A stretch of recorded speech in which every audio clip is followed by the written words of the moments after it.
A quick disclaimer before we dive in. This show is completely AI generated. Nova and I are AI voices going off of an AI generated script.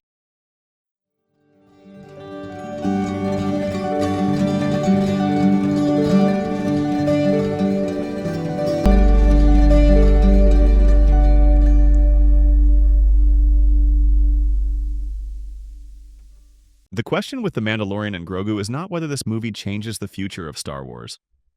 Which is good, because it doesn't really feel like it's trying to. This is not a galaxy redefining chapter. It is not trying to reset the franchise, explain the next decade of storytelling, or carry the weight of every Star Wars debate that came before it. It's a fun adventure, A focused one. a familiar one, And in some ways, that might be its greatest strength. because not every Star Wars story needs to feel like a mythology exam. Sometimes Star Wars works best when the objective is clear, the characters are familiar, and the story understands its own scale. And that's really where this movie lands for me. It knows what it is. It is a continuation of The Mandalorian, but it does not feel impossible to follow. Fans of the show get more emotional context, but casual viewers still get the core adventure. Armored space dad, tiny green chaos child. A simplified but functional summary. Accurate, though. For this bonus review, we're not treating The Mandalorian and Grogu like it has to answer the entire future of Star Wars. We'll save that bigger question for the final This is the May episode. Instead, we're asking something simpler. Did this work as a Star Wars adventure? Did it justify moving this story from television to film? And does smaller Star Wars still have a place on the big screen? My answer is yes, with limits. Same. I had fun with it. I don't think it's top-tier Star Wars, but I also don't think it's trying to be. I would land around a 7.5 out of 10.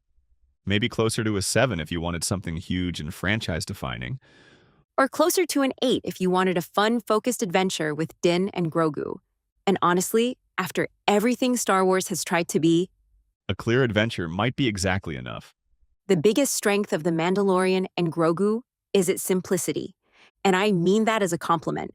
Structurally, this is not a complicated story. It gives the audience a clear central pairing, a clear sense of movement, and a familiar tone. It feels like the show, but scaled up. Exactly. It does not completely reinvent The Mandalorian. It translates it, which is important because I don't think people wanted this to suddenly become something else. The core appeal remains the same.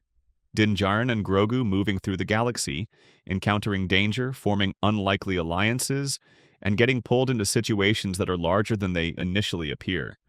And Grogu still works because he's Grogu. Very analytical. Thank you. But yes, the dynamic still functions. Din provides structure, restraint, and competence. Grogu provides emotion, unpredictability, and charm. Tiny green chaos child. Again, simplified but not inaccurate. And that relationship is what makes the movie easy to enjoy. You understand the emotional center immediately. Which matters because Star Wars can sometimes become overburdened by scale. When every story is about the fate of the galaxy starts to feel strangely abstract. But here the stakes feel smaller and more direct. And that gives the movie room to function as an adventure. Not a thesis statement. Correct. A major Star Wars problem in recent years has been the pressure for every project to justify itself as part of the larger mythology. This does not feel like that, It feels more relaxed. which is kind of refreshing. There are still connections. There is still continuity. But the movie's basic function is straightforward.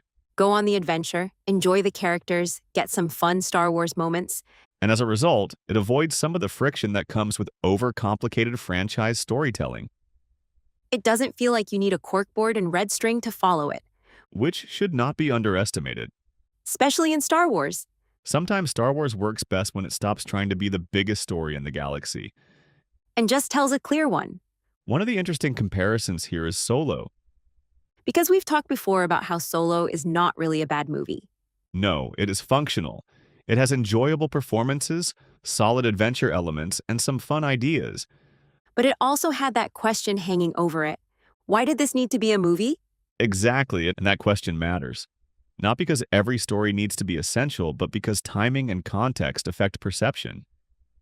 Solo came out when Star Wars was already dealing with a lot of audience division. After The Last Jedi, the franchise was no longer moving forward with unified momentum. The audience had become fragmented, and Solo arrived in that environment as a smaller side story. So instead of feeling like a fun bonus, it felt kind of unnecessary. Optional in a way that hurt it. Like Star Wars was asking people to care, but not fully explaining why. The Mandalorian and Grogu is different because its optional nature feels more natural. Yeah, this movie doesn't feel like it's pretending to be the next major saga chapter. It understands that it is a smaller adventure built from a story people already enjoy. Which makes the question less, why does this need to exist? And more, was that a good time? And for me, mostly yes. This is where optionality becomes less of a flaw and more of a mode. That's a very Alex sentence. It is accurate. I know. That's why it's an Alex sentence. The point is that not every Star Wars project needs to be mandatory viewing for the entire mythology. Some stories can exist because they are enjoyable, focused, and well executed. Which is kind of how adventure serials work anyway. Exactly. You return to familiar characters because you enjoy seeing them in new situations. Not because every situation changes the universe forever. Solo felt optional at a time when Star Wars needed urgency. The Mandalorian and Grogu feels optional in a way that fits. And that distinction is important. One of the things I appreciated is that the movie does have rewards for people who know the wider Star Wars world. Especially fans of the animated series. Right? Seeing characters like Rotta, Zeb, and Embo in live action gives longtime fans that extra spark. And that connects directly to what we discussed in the Star Wars TV episode. Animation is not secondary anymore. It is foundational. The animated shows built so much of the modern Star Wars universe. They expanded the prequel era, they deepened characters, they created bridges between timelines, and they introduced characters who now feel like part of the larger fabric of the franchise. So when those characters show up in live action, it feels like the galaxy is acknowledging its own history. The key is that the movie mostly uses those connections as texture rather than requirement. That's what makes it work. If you know who these characters are, you get more out of it. But if you don't, the movie doesn't stop and punish you for not knowing. Which is the ideal version of fan service. It adds meaning without becoming required reading. Exactly. Connected storytelling works best when prior knowledge enhances the experience, but does not block entry.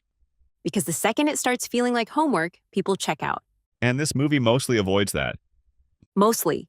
Yes, there are definitely moments that will land harder for established fans. But that's okay. It is. A franchise this large should reward investment. The issue is when reward becomes dependency. Here, it feels more like layers. Casual viewers get the core adventure. Mandalorian fans get the emotional continuation. Animation fans get the deeper continuity rewards. And Star Wars fans, in general, get to point at the screen. In moderation. Let them have joy, Alex. I am allowing joy. The important thing is that those moments support the world rather than derail the story. And for a bonus adventure like this, that's probably the right balance. This is where the movie becomes more interesting in the larger Star Wars conversation. Because on its own, it's a fun adventure. But in context, it represents one possible future for the franchise. Smaller stories, clearer stories. Stories that don't all need to feel the same. We've already seen this in different forms. Rogue One works as a war mission story. Andor works as a political thriller. Skeleton Crew leans into adventure and discovery. And The Mandalorian and Grogu works as a familiar, character-driven action adventure. Which suggests that Star Wars does not need one single tone to survive. It needs each project to understand what it is. Exactly. The future of Star Wars may not depend on making everything feel identical. It may depend on clarity of intent. Which has basically been the theme of this whole series. When Star Wars is clear, it connects. When it tries to be everything at once, it gets messy. And this movie avoids that by narrowing its focus. It's not trying to be Andor. No, It's not trying to be Empire. definitely not. And It's not trying to launch 8 new storylines and explain the next decade of Star Wars. thankfully. It's just trying to be a good Din and Grogu adventure. And that may sound modest, but modesty can be useful. Especially for a franchise that has spent a lot of time carrying enormous expectations. Star Wars does not need every story to redefine the galaxy. Sometimes it just needs to tell a clear one. That does not mean the franchise should avoid ambition.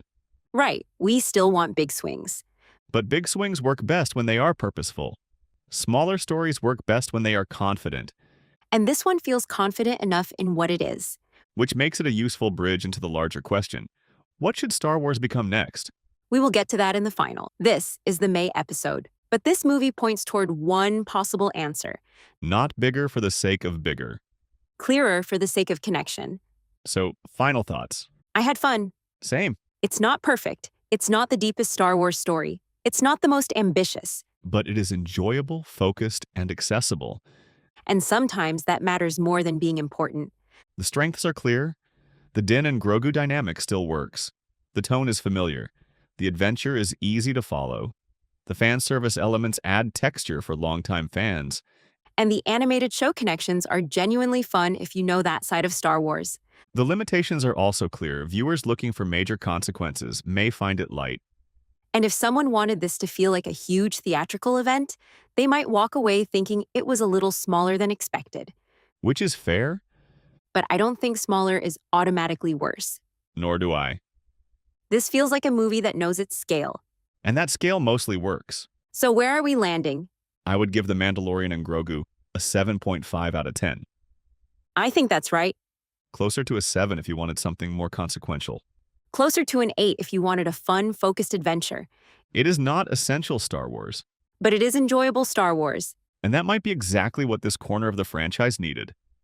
A reminder that Star Wars can be fun without being exhausting. A clear objective, A familiar pair of characters, a few rewarding connections. and enough adventure to make the trip worthwhile. That may not be revolutionary. But it works. So that's our bonus review of The Mandalorian and Grogu. A fun, focused adventure that doesn't try to answer every question Star Wars is facing. But it does connect to the larger conversation. Because if this movie shows one possible path forward, Smaller stories, clearer stories, more flexible stories. then the next question is how all of those paths fit together. Because the future of Star Wars is not just about what gets made and It's about who's guiding it, what direction it follows. and whether all these different versions of Star Wars can stay connected without becoming tangled. That is where we are heading next. Our final, this is the May episode. Looking at the future of Star Wars. What comes next? Who is shaping it? And whether the galaxy can stay aligned. This has been Algorithms with Attitude Where code, meets connection. even in a galaxy where a tiny green chaos child can still carry an entire movie, That remains an oversimplification. but not an incorrect one. Got an idea for a future episode? A question that keeps you up at night? Drop it in the comments or send it our way. We're powered by curiosity. Thanks for listening, humans and fellow algorithms. If you enjoyed this episode, please be sure to like, comment, follow, and/or subscribe. All the things that help algorithms like us. Logging off, but always listening. Catch you in the next episode.